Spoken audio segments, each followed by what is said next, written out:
Hello world. Yesterday is over and tomorrow hasn't arrived yet.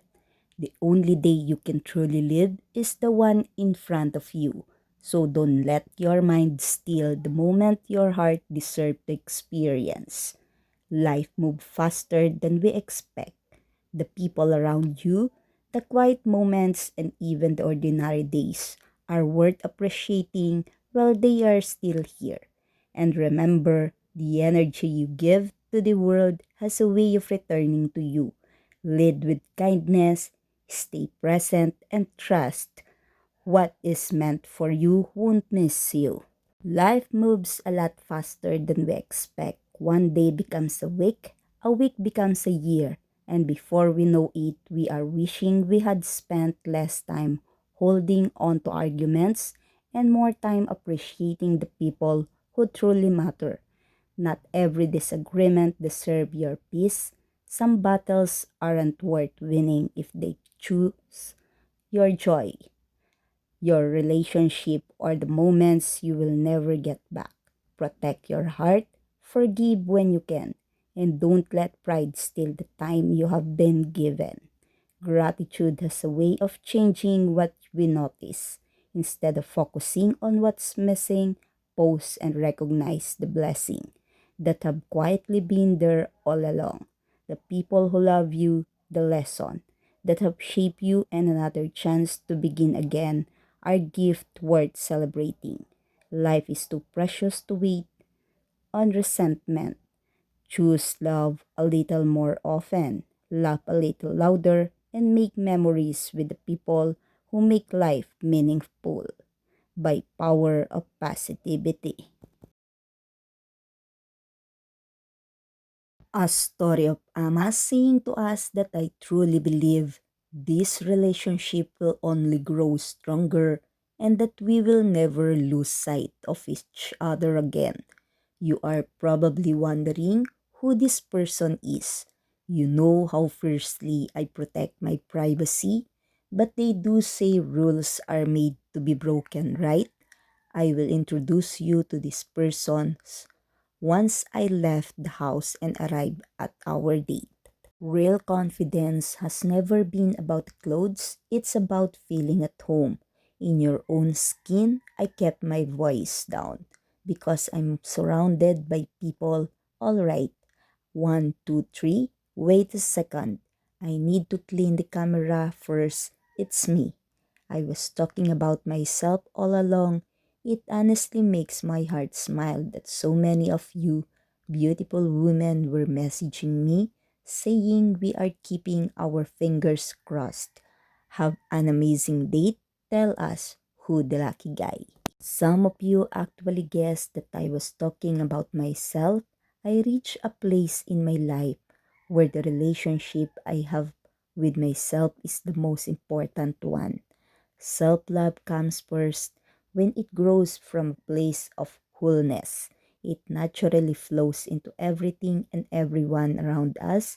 So I want to dedicate these words to you, my dear women. So often we forget about ourselves. We forget that the relationship we have with ourselves is the only one we will have for our entire lives.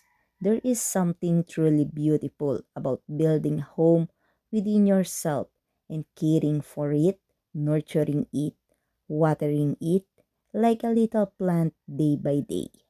May the little seed we are planting today continue to grow. Allow yourself to become your own priority. Take yourself on dates. Create beautiful, unforgettable evening just for you. Get to know yourself, explore your own love, understand your boundaries, your needs, and everything that makes you who you are. There is something deeply joyful about that. I'm sending you all the biggest hug, and now I am about to enjoy what might be the most beautiful evening I have in weeks, or maybe even one of the most beautiful evening of my life. By Ama. Let's all take a look where will Michele going and what he is doing.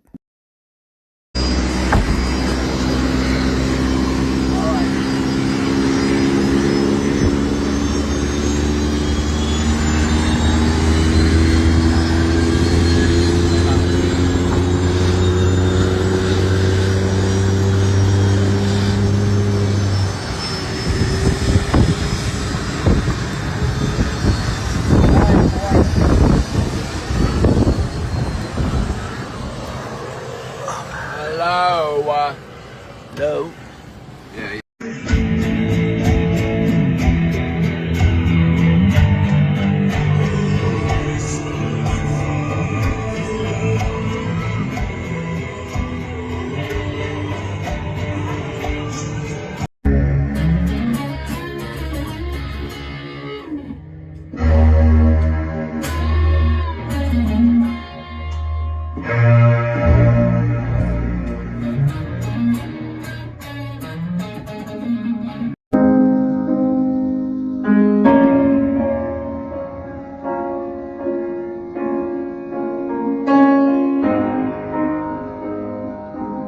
Охранник заговорил на русском, вон, в кепке. Он сказал, что не сегодня.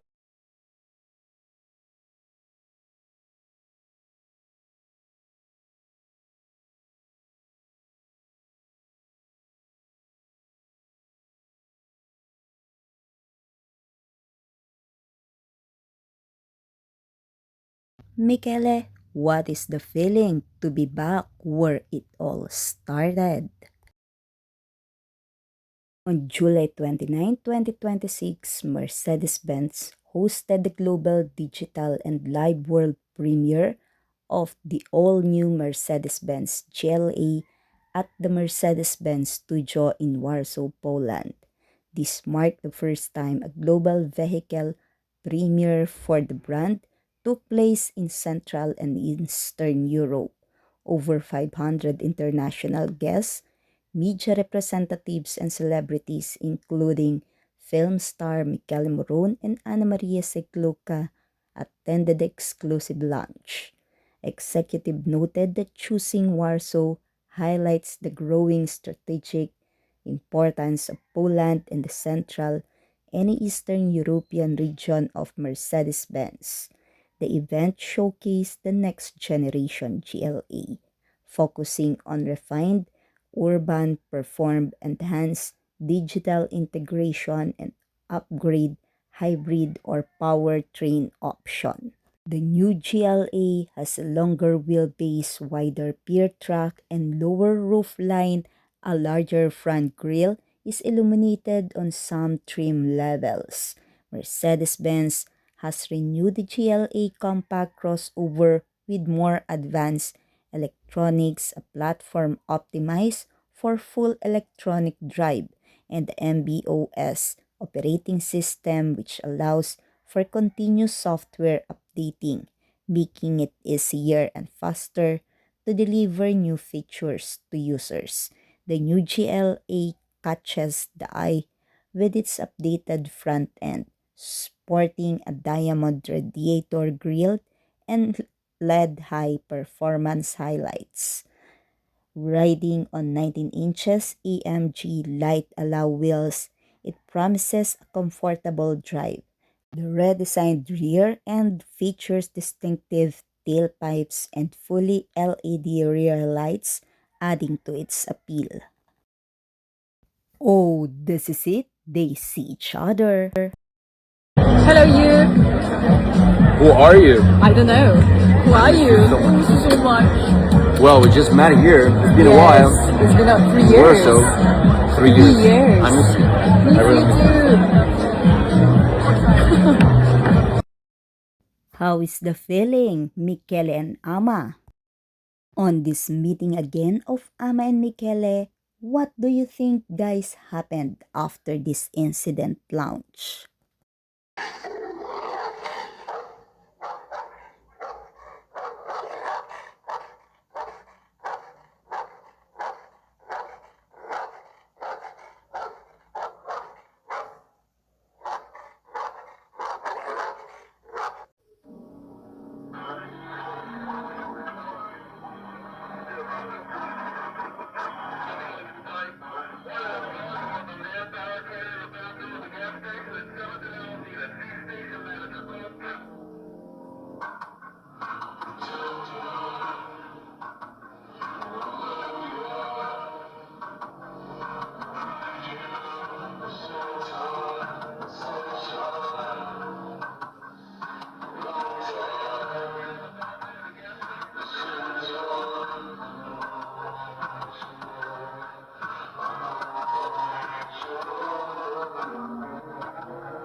here's the great escapade in the wilderness of nature of Mama Ruba, Marcus, and Brando in Lebanon. Let's take a look at it.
They get all tired but satisfying. Okay, good night Mama Ruba, Marcus, and Brando.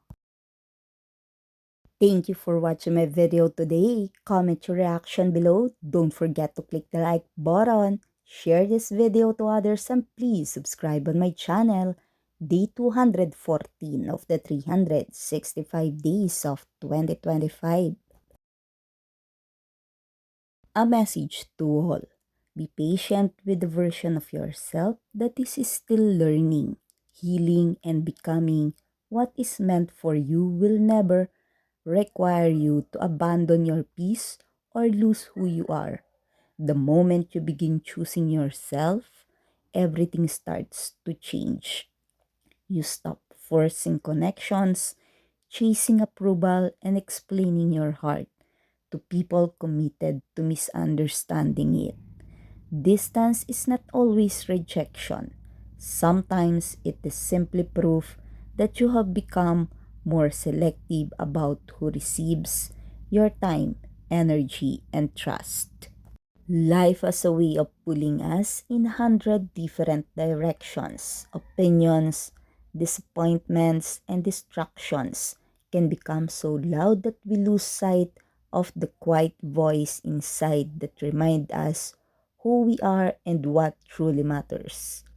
Pay attention to the things that bring peace instead of constant confusion.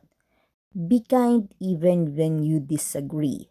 Rest when your body needs it, and don't waste your energy chasing people or situations that leave you feeling drained. Protecting your peace isn't selfish. It's one of the healthiest choices. You can make. Kindness will always outlast appearances, and gratitude will always outlast temporary problems. The more you focus on the people who love you, the blessing you have been given, and the direction that brings you peace, the easier it becomes to let go of what was never meant for you. Truth that every season is shaping you into the person you are becoming. Keep moving with patience. Choose what brings life to your heart, and remember that some of the best things take time to unfold by power of positivity.